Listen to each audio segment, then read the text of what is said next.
We've had a couple of Saturdays that we would put labels on. Like we had a sleepy Saturday that we told you was a not so sleepy Saturday a couple weeks ago where all the upsets happened. We had a what you sign up for Saturday this past weekend, which was exactly what we said it would be. Hey, big logos, big matchups in college football kind of fashion. Lived up to the hype. This upcoming week now, I would go ahead and label as a high-stakes Saturday for a number of reasons of which we will unpack throughout this college football show. And guess what, man? It's college football. Nothing but college football. On this show, The Hard Count, glad to have you dialed in. It is Thursday, October 17th, 2024, the last one on the face of the planet. Gonna enjoy this one and jump into the, for some of y'all, I know you don't work Friday, so we're jumping into the early weekend, and we appreciate you being dialed in. A lot to get into. We got upsets happening across the country. Where are they happening? We'll tell you. We also have some game deciders, something I want to try out here on this show, because we get into this part of the week and we've done our predictions. We've done a lot of analysis. I want to just distill it down to, okay, hey, this is what's going to dictate who wins and who loses from a matchup perspective. We'll get to that. Nebraska now. It's been interesting because we haven't talked about them a whole lot since they lost to Illinois. They've sort of flown under the radar because remember, going into the year, it's like, hey, they're going to be 7-0 when they go to Ohio State. In a roundabout kind of counterintuitive weird way, I think Nebraska being under the radar is a good thing. In fact, they are going to Bloomington, Indiana to play a team in the Hoosiers under Curt Cignetti, and I mean, they got some juice out there in Bloomington. They're going to go play in a game where it's actually like the spot for the opposing team. It's their chance to make a statement.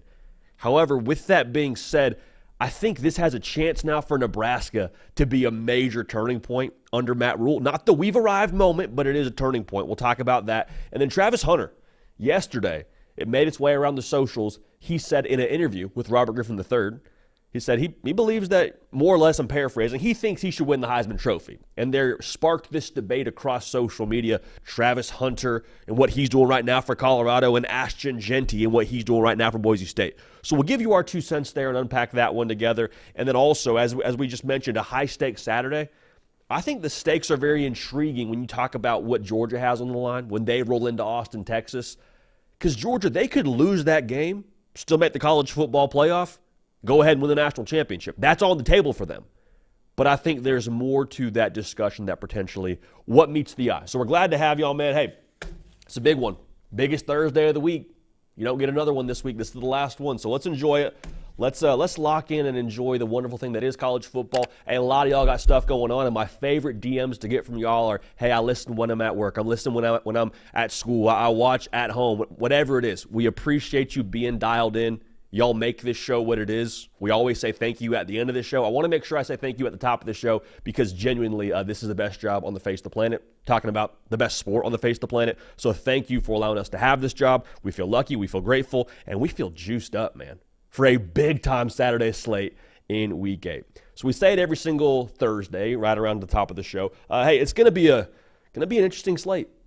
And interesting is another word for saying there could be some upsets on the horizon. Wouldn't that be just like college football? I think it would. So where are those upsets happening?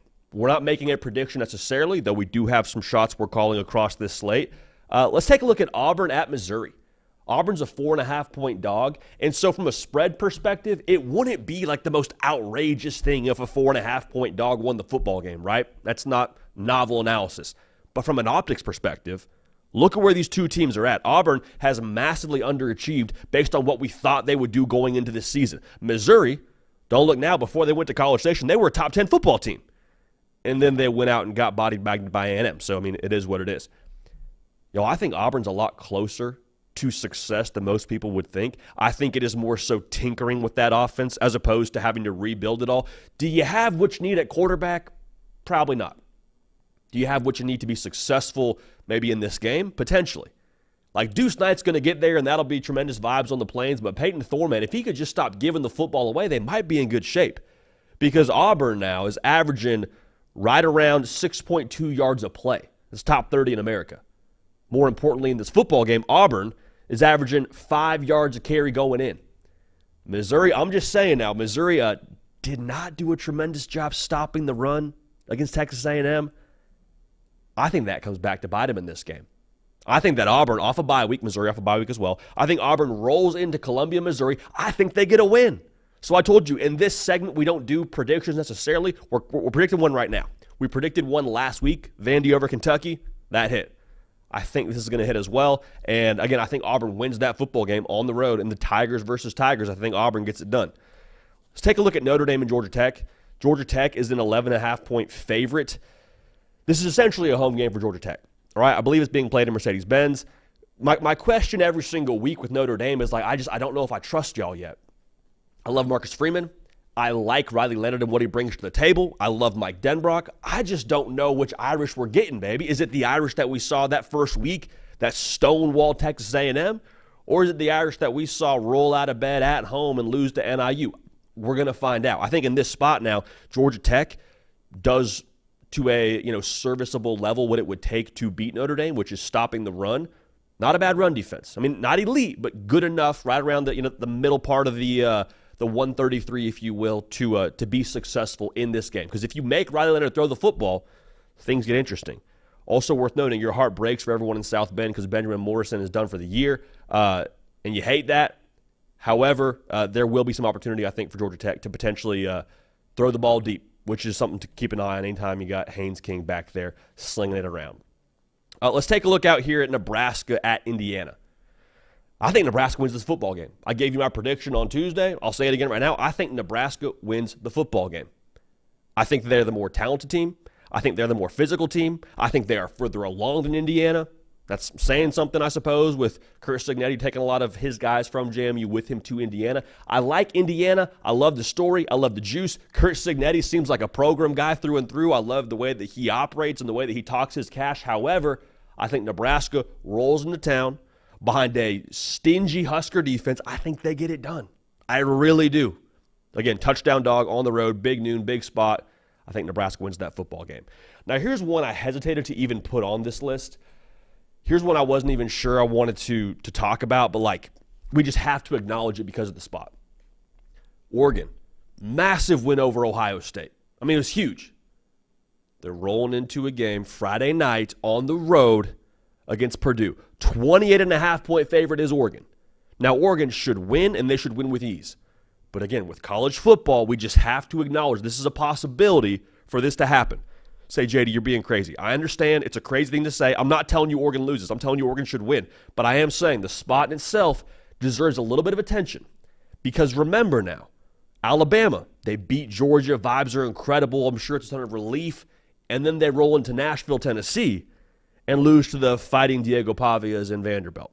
I'm not telling you Purdue is Vanderbilt. I'm just saying the spots are so treacherous, especially with the new era of the portal and potential parity and lack of depth, all those things. I'm not saying that's Oregon, but I am saying just keep an eye on the spot. All I'm saying. I would still pick Oregon to win, still would pick Oregon to cover, but keep an eye on that spot because it's treacherous. So upsets abound, as they always do every college football Saturday. We're going to enjoy the heck out of them. Those are the ones we're keeping an eye on. And those are the two, Auburn over Missouri, Nebraska over Indiana, that we're calling outright. So some road magic from the folks out there at Auburn and the folks out there at Nebraska.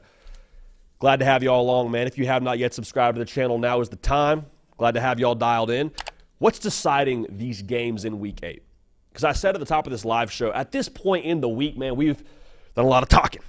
And it's been phenomenal talking with y'all. We've given you our predictions for games. We've given you analysis. We've provided all of our thoughts around the different games throughout the week and different things going on across the college football landscape. But in Week 8, let's just take a step back and keep it simple.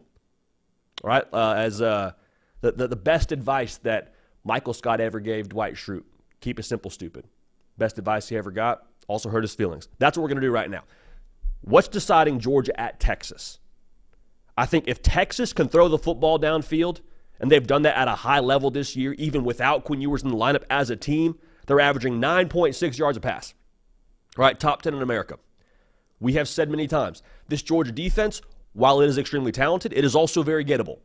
Ask Mississippi State. They went for over 300 yards through the air, made it a game. Ask Alabama. I mean, granted, the second half of that game, they were struggling and fighting for their life, but at the same time, Jalen Milroe went for almost 4 bills through the air. So take of that as you will. If Texas can push the ball downfield, this is going to be a snoozer. And that sounds ridiculous to say out loud, but I'm just telling you, if Georgia has no answer and then they start slow like they have in the past, this is going to be a shocking score. Quinn Ewers will have a wild day at the office. everyone's going to get to touch the football potluck style like Texas will have a chance to really pour it on. Now, hear me clearly. I am not saying that Texas blows out Georgia. That's not my take here. What I'm saying is if Georgia has no answer and Texas maximizes their matchup to the level that they can, it's going to get that way. All right? Now, for the record, I fully expect Georgia to battle, fully expect it to be a tight game. I think in our game prediction we had it as a field goal difference, which is right in line with the spread that Vegas put out there. Keep an eye on this, though. Every other matchup, to me, is obsolete if the Georgia secondary can't hang with the likes of what Texas has in that wide receiver room. Hey, this show brought to you by Prize Picks. They're crushing it for us, and y'all are crushing it for us with them because we get reports now every month and say, hey, who's using code HARDCOUNT? I'll just say this. You're watching that graph, and it is just up and to the right when it comes to people using code HARDCOUNT. So thank you for that. If you haven't yet used it, code HARDCOUNT gets you when you play $5 in lineups over at prizepicks.com, gets you $50 in promo funds. Got a square that we like a lot a little bit later in the segment, but I'm just saying lock in because we are hot right now. Fade or follow. If you think the heater's running out, I understand. We don't think it is. Roll, party, roll. Third Saturday in October. What's deciding that game? For this game, for me, I think it really does come down to the blueprint we've seen that's out there to beat Alabama. Like Vanderbilt, they put it out there for the whole world to see. Now, I expect Alabama to adjust 100%, but Vanderbilt does not have as good of players as Tennessee does. Why was Vanderbilt able to beat Alabama? Well, Diego Pavia is a psychopath. That's one part of it. Maybe more importantly, they hit the shots downfield. That was it. Like, yes, they did a lot in the run game, of course. Yes, they were able to play good enough defense and have, the pick six, but, they won that football game in large part because they swung their sword and they hit their shots. Nico Iamaleava, through the last 3 games, is averaging 6.8 yards an attempt. Diego Pavia, different scheme, different player, different offense. I understand all that. He was 12.6 yards an attempt against Bama. Translation, need the splash plays. All right? And I think they'll be there for Tennessee. Got to pull the trigger, got to let it rip. Wide receivers, everyone in Knoxville, got to make scholarship plays, baby. Got to make NIL plays, all right? When that ball is in the air and your quarterback trusts you to go get it, we got to go get it. Because if you can do that, it's going to loosen up the box. Dylan Sampson gets to get rolling a little bit. Vibes are great in Knoxville, and we find out if goalposts can float. That could be the way this game goes. Now, on the other side of this, I want to give a matchup for Alabama as well. The momentum that they get with Jalen Milroe's legs is a massive, massive factor in this game. And I use the word momentum because whenever you watch Ford tote the rock, his game tends to build on itself. And I think Kalen DeBoer does a great job allowing it to build on itself. What I mean by that is you see Jalen Milroe have some success, whether it be design quarterback runs or whether it be he's scrambling out of trouble and gets north and south and gets 10 yards. When that happens, the defense is like, whoa, hey, okay, hey, we probably got to figure something out here, no? Like we can't just sit back here and let this dude play Pirates of the Caribbean against us and dice us up. So they try to adjust. So when that happens, you leave less attention for a Ryan Williams, for a Jeremy Bernard. Ryan Williams, you saw in a very effective way against Georgia. If you can cut it off at the source if you're Tennessee, with this front seven, with James Pierce, you hate the fact there's no Peely in this game, or for the rest of the year, which you absolutely hate if you're a Tennessee fan or just a college football fan, period. If you can cut off the legs element for Jalen Milroe, I'm not telling you he can't still beat you through the air, but I'm telling you we'd much rather live that kind of lifestyle in this football game. So those two matchups for me are game deciders in the third Saturday in October. Now, kind of staying in that same vein of the ad-lib plays and the quarterback run game, LSU's going to Arkansas. Fayetteville, you would imagine and hope and expect it will be on fire for the good folks out there. I'm really curious to see how Taylon Green looks out there. Because we can see all the injury reports we want, and that's fine, but, I'm curious to see if he has that special gear, that special ad-lib gear, maybe more importantly. You know what I'm talking about. Play breaks down, he breaks contain. You saw the play against Auburn where he reverses field and just throws a bomb downfield, and his guy goes up and gets it. Arkansas has thrived off of those special plays. If you force him or he's not able to physically play within the structure, that is advantage LSU because you got Braden Swinson, who's just a headhunter out there. He's a dog. He might break the single-season sack record at LSU. That's one part. The other part is I think Arkansas within the structure tends to have a little bit of trouble. At the very least, they're not quite as explosive. And you saw that in the game against Tennessee. Now, Granted, Tennessee's a good defense, and granted, Arkansas still won that football game. But you saw now, like they were not the team that scares you so much, the team that could pop the top and go deep on your defense. So all that's to say now, Arkansas and Taylon Green, if he's able to ad-lib, good things are happening. This game gets weird. Arkansas might find a way to get this one done at home. If he can't, if he plays within the offense or has to play within the offense, and the LSU defense, just kind of puts the clamps on it, good things are happening for LSU. Now, Nebraska, Indiana is one that we're going to talk about here in just a second in a little bit more depth as it pertains to what's at stake for Nebraska. But I really do think the matchup here, the game decider, is the Indiana skill in space against Nebraska's defense. Because I love the stylistic matchup here. Tony White runs that 3-3-5 defense, which is built to align with the modern spread. Indiana is going to try and find their matchup, like we said in our game preview, get their guy in space, and let him win. Essentially make you miss in the alley, whatever that looks like. For Nebraska, it really is a boring thing to say out loud, but if they can get dudes on the ground, if they can tackle, if they can wrap, if they can swarm, they're going to be in good shape to win this football game. Because Indiana's scoring 41 points a game, in a large part because of how explosive they've been able to be in space. So that's the matchup for me. Can Nebraska keep from having those, oh man, we had him wrapped up and then he got away. Oh, we had the right defense called. We had him in space, and then he shook us to the shoes, and he got out and about, and we lost that football game. Want to avoid that if you're Nebraska, but for Indiana, that could be the way that you win the football game. It sounds, again, it's boring to say, but if you can win the play in space, Indiana may win the football game. Now, here's one, and this is funny to say out loud, a lot of funny to say out loud, because when you talk about the game deciders, a lot of times they are simplistic things. Just doing the simplistic things at an elite level is what wins you football games. Louisville and Miami. I am shocked that this spread was right around 5 points favoring the Canes. I genuinely believe that if Miami plays their brand of football, they will cover that and then some. I mean, they might triple that spread, to be real with y'all. But again, if you're a Miami Hurricane fan, you're like, all right, we got the Miami that rolled out there in the swamp and took it to Florida, or is this the Miami that messed around for a good 2 quarters and barely survived against Vautech and barely survived against Cal? This is about Miami. Do they play 2 good halves? Because that's it. The prize picks play that we love in this game, the square is Cam Ward, 324.5 pass yards. Y'all take the more there, take it all day long. All right?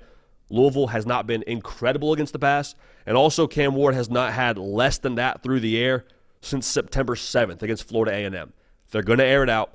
They're going to attack Louisville. As long as the moment doesn't get to them, as long as the emotional and competitive gas tank isn't, on E or on low at least from the Cal and Vautech game, you got the bye week now to get right, Miami's going to be in good shape. So I think Miami wins that game handily, but if they don't, it's because of what they do internally. Not internally. It's because of internally where they are when it comes to hey, those last 2 spots just got to them, and it is what it is.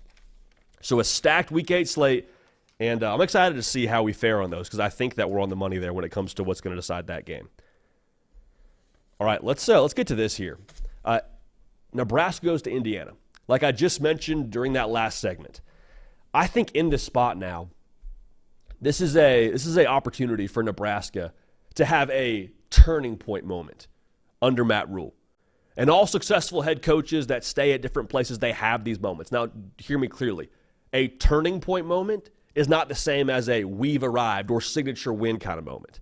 Like Dan Lanning in Oregon, I think he got his signature win the other weekend, or the other night, I suppose, against Ohio State. That was a signature, how do you like me now kind of win. The turning point win, though, for Dan Lanning came last year when they went to Utah and beat the brakes off of a veteran Utah team 35-6. That was the turning point win for Oregon. For Texas, the arrival win, the signature win for Steve Sarkisian. They go to Tuscaloosa. We're there. We're watching them take a knee on the field. That was the, hey, here we are kind of win. But I think the turning point win, the thing where things started to switch momentum-wise for Texas, was the game without Quinn Ewers. You're at home. You're playing Kansas State and Will Howard, and they take you to overtime. And you find a way to win that football game. Again, not the arrival win, but the turning point kind of win to say, okay, this is where they're headed right now. Okay, this is what they've been building behind closed doors. And I think this opportunity for them to go on the road, play an undefeated, ranked conference opponent, national stage, Joel Klatt, Gus Johnson, all that on the call, I think this is the chance for them to have that turning point moment. Because the arrival win, if you're Nebraska, would probably be beating an Ohio State or an Oregon or whoever down the line at some point within Big Ten play. I understand they don't play Oregon. Hear me. But I think it can be a turning point moment because of all the things I just said. Big moment, which equates to big opportunities. Now, one of the opportunities, I think, is with Dylan Raiola being the face of Nebraska football. Let's call a spade there. He's the future. He's the face, all that. Your five-star quarterback that came to Lincoln, could have gone to somewhere bigger, could have gone somewhere with a more, successful logo over the course of the last few years. He chose Nebraska. And in this spot now, you are going to, I think, equip him and probably encourage him to cut it loose because that Indiana D-line, they're solid. So that's a good Indiana defense. So you put the game in 15's hand. You say, hey, go win it for us. You're here for a reason. We gave you the keys for a reason. It's start number 7. Go win the football game for us.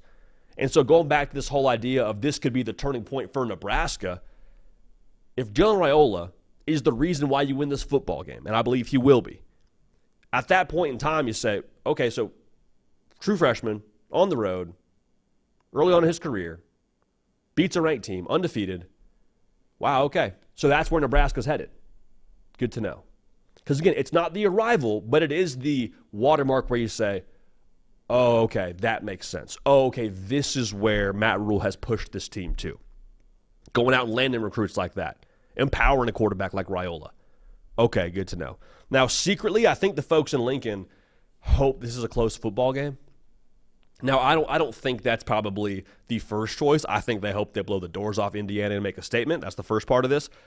But I think secretly, if you gave everyone some truth serum and you said, hey, you can win the game by a touchdown or you can win the game by 3 points, I think you'd kind of have a split answer there.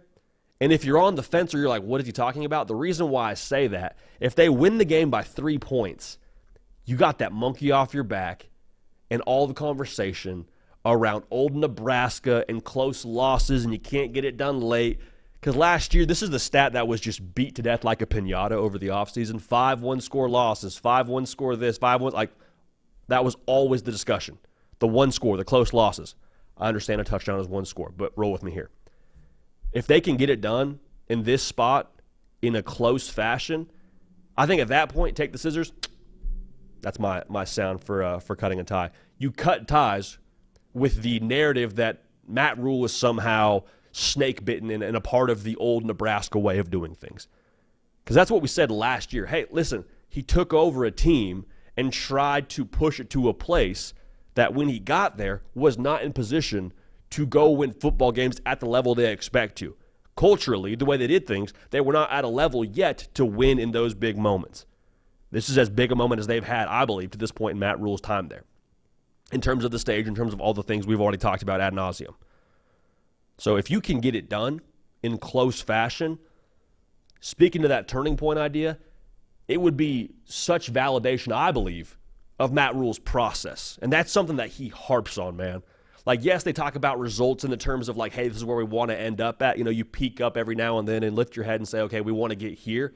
But the way that he runs his football program, man, it is process. It is how we do things. It is details. It is discipline. It is, are you wearing the right socks at practice, the right mouthpiece? Are you, all these things.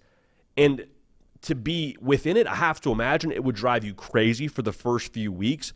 But once it becomes who you are, eventually you get those results in those close moments. And they haven't had those for the last couple of years, especially last year. They didn't have it. So if you win close in this spot against that opponent, that's validation of everything we've done now for the last year since we got here. The 5-7 year, the 1-score losses, all of that now. You see why we did things the way we did them. You see why our process is paying off. And you get the results now of that payoff, of that process. Now here's the cherry on top. And they expected this. I think everyone across America expected this. But if they win this football game, the bowl drought, done. Andy Dufresne, rain on the face. Out of Shawshank, that would be the vibe. So that's a cherry on top, obviously, to go with the massive win in the massive spot. But again, I think Nebraska wins this football game. I've said that now a couple of times. I think that in this spot now, Nebraska has a chance to maybe not arrive, maybe not have the signature win, but have that moment where it's like, oh, okay, that arrow is actually pointing a different way. And it's not just pointing that way. It's not just potential. It is actually like trajectory and where they're headed. So I'm excited to see it. Again, big noon, man. We got a packed slate.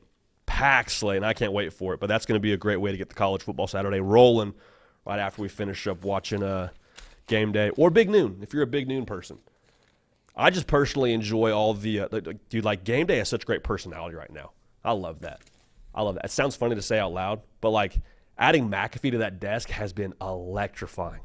It's been fun. Is he like a college football guy through and through? No, but dude cares. Dude's passionate. Dude's energetic. He's engaged. He's great with the crowd. Like, I think for that show, he is absolutely what you need when it comes to that game. So, or when it comes to that show. So, I'm all about that. I'm all about game day, but that's another topic for another time. Hey, let's talk about this. Travis Hunter went on RG3's podcast the other day and was asked about the Heisman Trophy.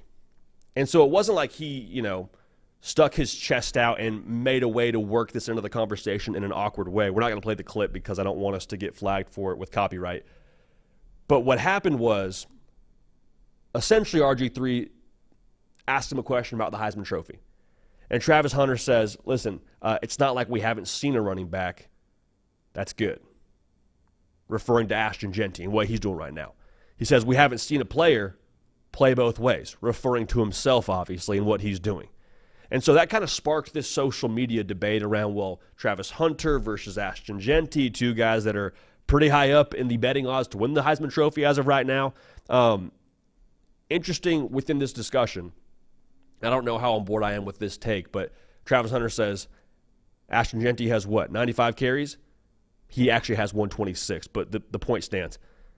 Imagine I had 95 targets on offense. Imagine I had 95 catches. Imagine they went after me 95 times on defense, which the point is valid. I don't know that's exactly the metric you use to have this discussion, but I do think it's a helpful thought exercise. Let's take it a step further now, because I think this is maybe what I would have said. If I'm Travis Hunter, I say, imagine I'm out there playing against Hawaii. Imagine I'm out there playing against Georgia Southern. You see what I'm doing against these FBS teams, not FBS teams, these Power 4 teams, these Big 12 teams. Imagine I'm playing G5 competition. That might be something to at least consider if you want to have that discussion. Now, I would say this, though. We cannot downplay Ashton Jeanty and what he's doing right now. We can't. I won't. I mean, I'll say this. We do our Heisman vote every single week over on the On3 network. Okay, so we put it out on social. There's a write-up on it, all that. Ashton Jeanty, by nature of Travis Hunter being hurt against Kansas State, I had his number one. Like, I don't want to dunk on Ashton Jeanty in this segment. He's averaging 9 yards a carry, 9.9 yards a carry, I believe that is. He's averaging 9 yards a carry against an 8-man box. So the translation there is, even when teams say, hey, we are not going to let Mike Myers at running back beat us, not going to let it happen. If you know, you know. He still gets his. He still picks up a first down when you add in an extra defender to try and take away the run. Y'all, that is ridiculous. That is stupid. And if Ashton Jeanty continues to have the year he's having and he stays on this pace where he's running for like darn near 200 yards a game, it feels like, and then Boise State makes the college football playoff, yeah, that might be the way this thing goes. Might be the way this thing goes. But I think what Travis Hunter says is absolutely true and has a tremendous degree of validity to it. He's saying, listen, we've never seen somebody doing what I'm doing right now. And he's 100% right. Playing over 100 snaps a game. We say it every time we do a Colorado segment, man. Enjoy the fact that we got Travis Hunter playing college football. Tell you what, now he's not playing next year. Wearing an NFL logo on his jersey at some point next year. Like, that's what's happening. It's not a thing where it's like, oh, man, this is a nice story. No, this is something we will never see again. The comp he always gets is Shohei Ohtani, Babe Ruth. Like, that is who he is right now. And it sounds like I'm being a little bit extreme. This is just what it is, man. This is real. This is who he is. This is what we're getting right now in college football. So, with that being said, does he deserve the Heisman Trophy? If he stays healthy, for my money, yes. If he keeps on performing, yes, I think he does. Now, Colorado probably has to help him out a little bit and win some games and have some moments down the stretch to get him some stages to win the Heisman Trophy. But let's go back to how this thing gets decided, or how it has been decided historically. Typically, you see the voters go with the best player on the best team strategy. And I don't think that has bad intentions. I think it is a little bit lazy to some degree. Whole other topic for another time. But I think they're actually, again, like I said, there's a good heart behind that idea, because what it used to be was, okay, the best player is making his team the best team because he's having such great performances. And then over the course of time, as more freak shows got recruited by the big schools and most of these schools started to stockpile talent, then it became a thing of, well, they're just the best team. He happens to be the best player, so they have the biggest stage. So for that reason, he wins the Heisman Trophy, as opposed to it just being the best player. But the point I'm trying to make here is the Heisman Trophy, the heart behind it originally from some of these voters was to give it out based on impact. Y'all, I don't know that you can find a player more impactful to their football team than Travis Hunter. Like, in a literal sense, the amount of snaps that he plays and the say he has on every single football game, he's a walking 100-yard game receiving. He's a lockdown corner for the most part. I know there's some spots you can point to and say, oh, the Stanford game last year, whatever. You hear what I'm saying? At any given time, he's the best player on the field for Colorado. That's not me taking anything away from Shedeur. That's just the facts. All right, so when we look to the future now, can he win the award? I told you, I think Ashton Jeanty, if Boise State's your G5 playoff rep and he keeps running for 200 yards a game, that's going to be a tough discussion to have. However, there's some competition within the G5, Army and Navy. UNLV is going to be a big-time stage for Jeanty next Friday. We'll have to unpack that on the 12th seed with our guy Cato. But the point remains the same. I think for Travis Hunter, again, you have to have Colorado help you out a little bit on some big stages. There's no way around that. But I think if there were to be a year where we could try and shave out or box out as best we can the idea of best player on best team, I think this might be that year. In one respect, because we got the 12-team playoff, so you have more teams in that sense competing for playoff spots as opposed to just the 4 that were limited to before, so that helps things optically. And then also, just look at the way the year has gone, man.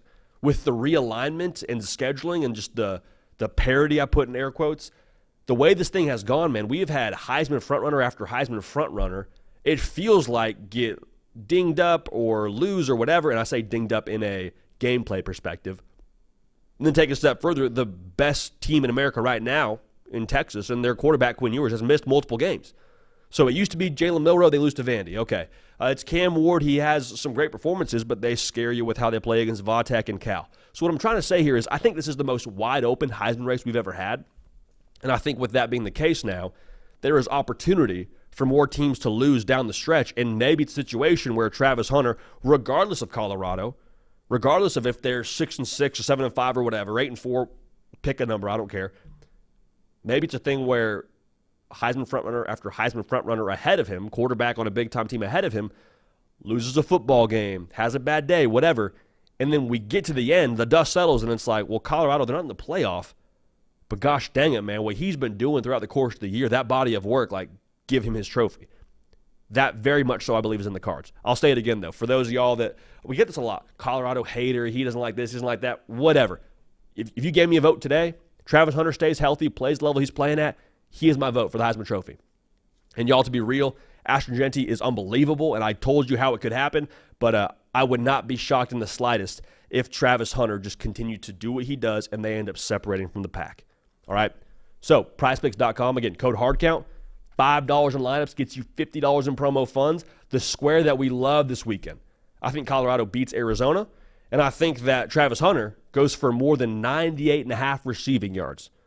He's been a walking 100-yard game, especially when he's healthy. Arizona has been pretty mid against the pass, so go ahead and take that square, pair it with whatever you want.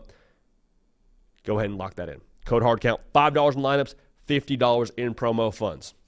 But again, my vote for Heisman Trophy, if I had one, Travis Hunter at this point in time. Go ahead and book that.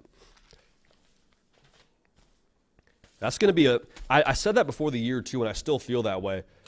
12 teams in the playoff just means more spots, more stages for a lot more teams and a lot more players. So I think we may actually get the most legitimate Heisman Trophy we've ever had. Fingers crossed. Voters, it's on you. Need y'all to come through here. All right? Hey, for my folks out there in Clemson, South Carolina, we keep mentioning this Whataburger touchdown tour. We were there this past Sunday in Nashville for the Titans game. They're going to be at the Clemson-Virginia game this weekend, along with some other Clemson athletes. So go check that out, man. It's a good time.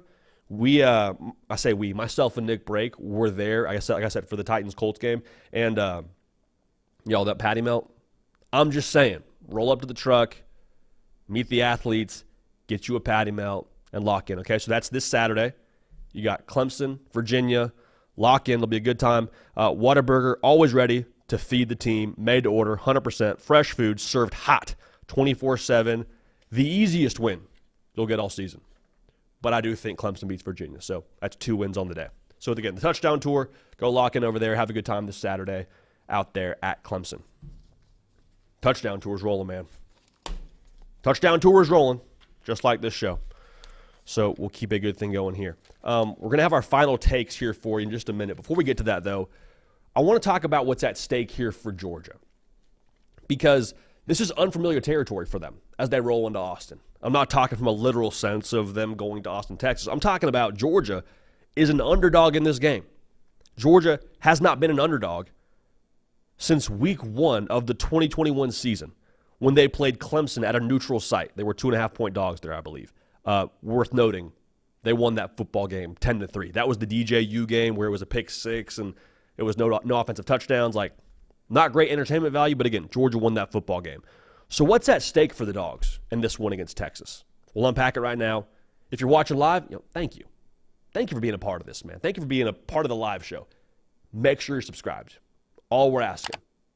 It benefits the show, and that way it benefits the viewer because we get to know more of what you want to see from a content perspective, all right? So we appreciate you being dialed in. So like I said, unfamiliar territory for the Dogs. What's at stake here? The black and white way to put this is there's a lot on the table here when it comes to what they want to do in the postseason. Because if you lose another game, I think you're very much so still feeling okay about your college football playoff chances. If you go 10-2 with losses to 2 of the best teams in the country when you played them, both being on the road, a loss to Bama and Texas shouldn't sink your season, if you ask me. You're at the front of the line when it comes to the 10-2 teams. However, you don't have an easy schedule the rest of the way. You still got to play Ole Miss at Ole Miss.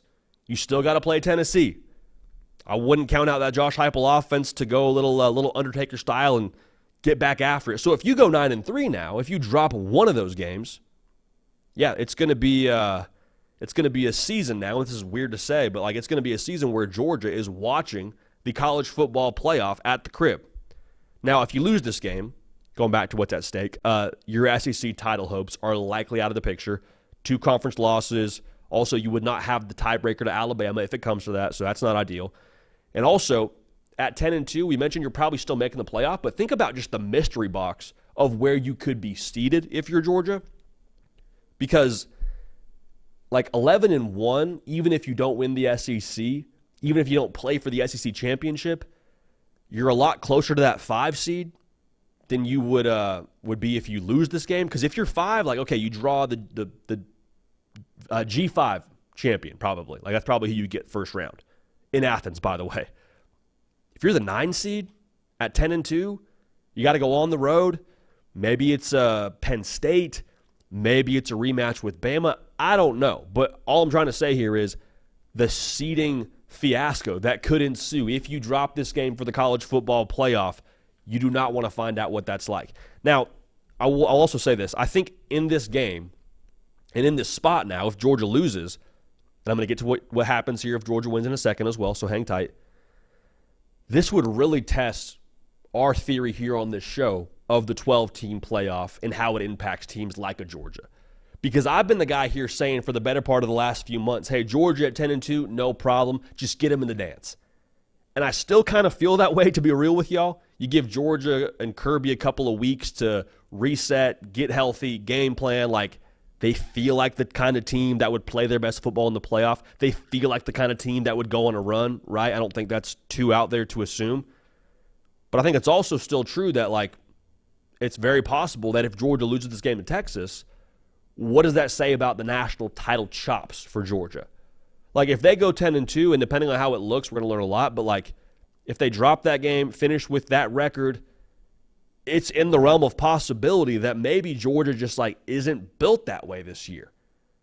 And I know it's disappointing based on what they've done the last couple of years, and I know it's disappointing based on who they have at quarterback, But, like, it's possible now that, like, hey, the secondary just had some holes in it. We were dinged up in the backfield, dinged up on the offensive line. It felt like it was always a revolving door there. Like, it is what it is.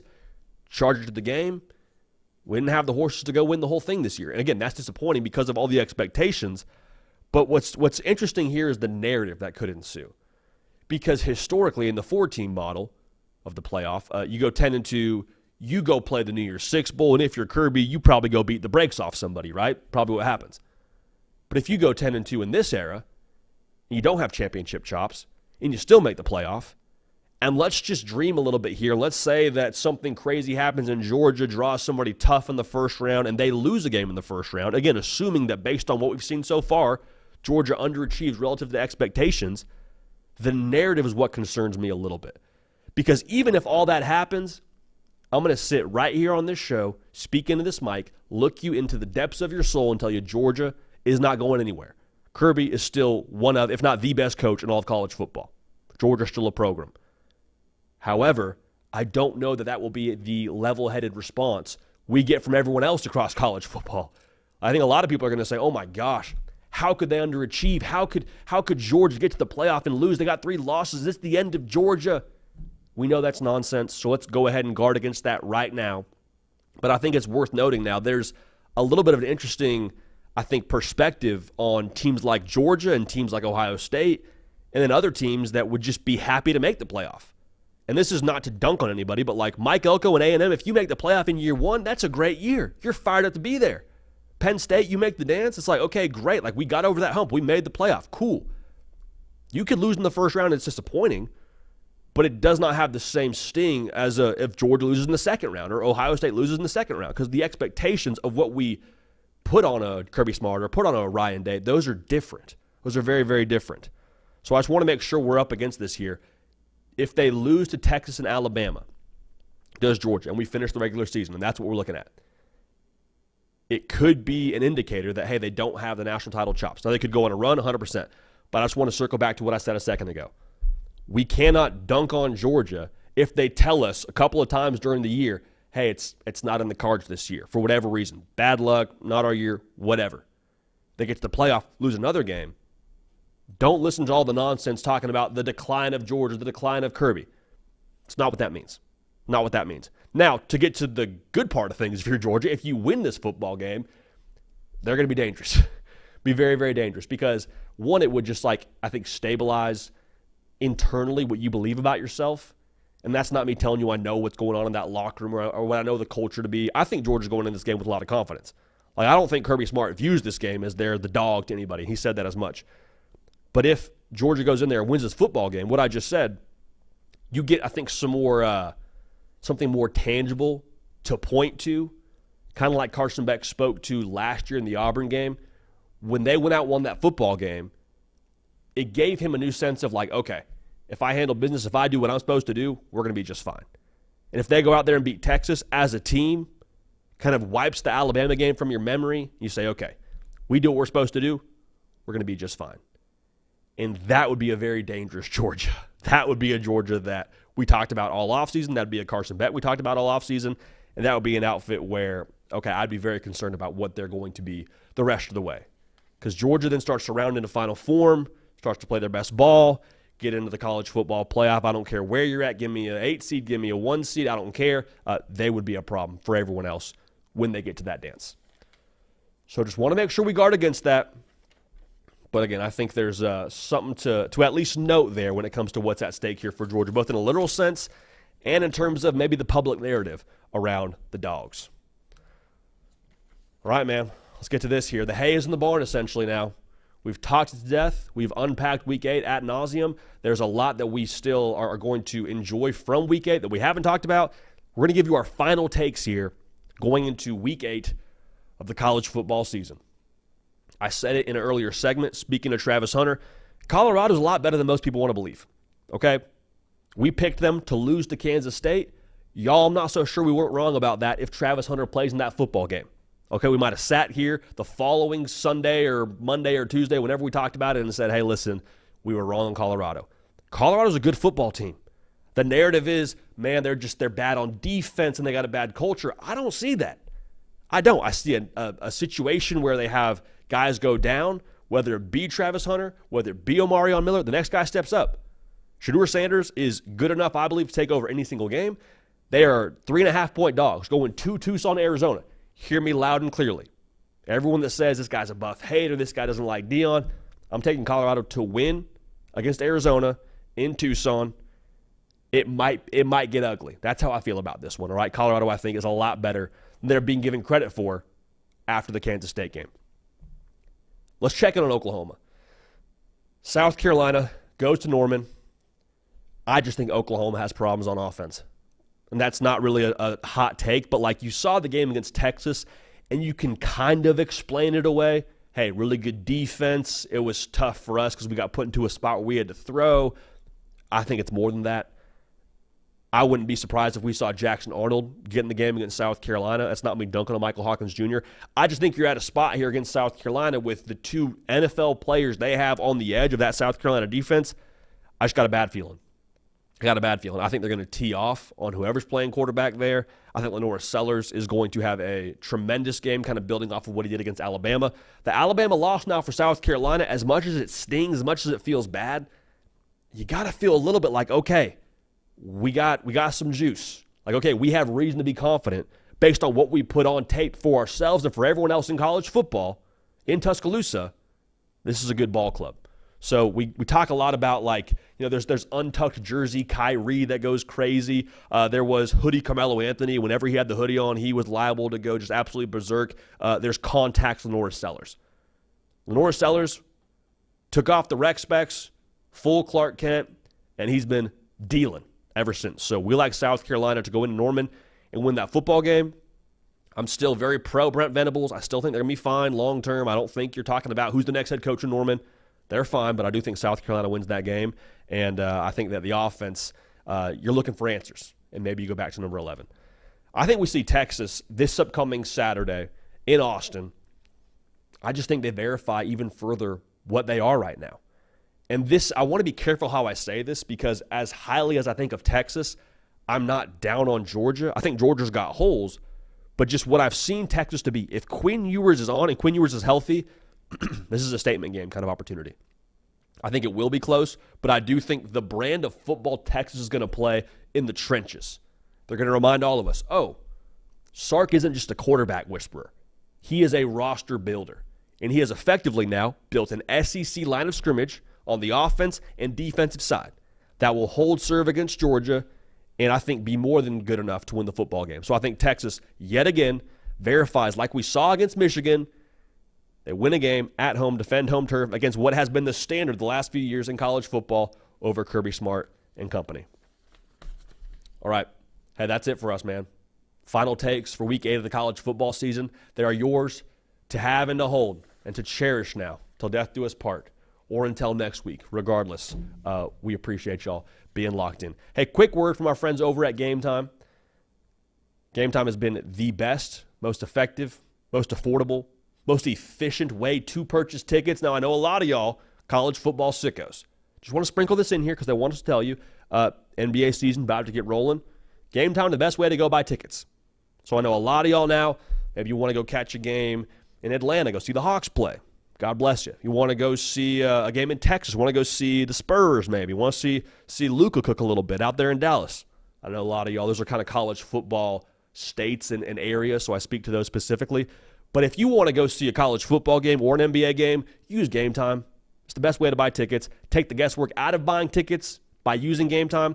I say these two things every time we do this ad read because I think it's the best thing they have going for them when it comes to their features that separates them from the pack. You can know before you buy your view from the seat. That's one. Two, whenever you purchase, you're like, man, am I paying the best price here? Yes, you are, because if you find a ticket in the same section and row for less than what you paid, Game Time says, hey, our bad. That's on us. Credits you 110% of the difference. So take the guesswork out of buying any kind of ticket, NBA, college football, comedy, whatever. Download the Game Time app, create an account, and use code HARDCOUNT for $20 off your first purchase. Terms apply. Again, create an account, redeem code HARDCOUNT. That's HARDCOUNT for $20 off. Download Game Time today. Last minute tickets, lowest prices, guaranteed. How about that, man? Guaranteed. You got to love it. Oh, you have absolutely got to love it. Also, now, this was a thing we did yesterday on the show. I say thing. This was a stunt, more or less. We're about to do the ad read, and Nick Brake runs to the fridge that is in the studio and just Mission Impossible style puts a Huel on the desk. Huel is a new partner for us here on this show, The Hard Count. They have been phenomenal when it comes to allowing us to use their product. And I'm not just saying this. I have loved everything they've sent us, from the caffeine drinks to a little greens powder we got out there. So we're feeling like we got all the senses working for us here. We're, like I said, starting to smell colors and solve math problems on the board like Good Will Hunting with that whole thing going for us. Also, Huel, just a great way to be dialed in if you're not able to buy a lunch or bring your lunch, whatever. You got things going, man. You don't have time to sit down and eat a full meal every single day of your life, every single lunch, all right?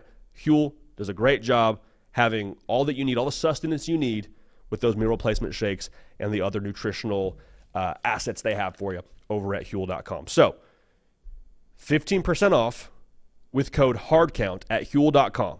Unlock a healthier, easier way to eat with Huel nutritionally complete meals in minutes so you can focus on what really matters. Again, this Hard Count, this show, this podcast, this YouTube show, whatever you want to call it, code HARDCOUNT, brought to you by Huel, 15% off when you redeem that over at Huel.com. All right, this is good stuff. This is like a chocolate flavor. Anyway, we're going to have some more of this after we get off the air here. But, y'all, this is awesome. Like, genuinely so grateful for y'all. Genuinely so grateful to call this a job.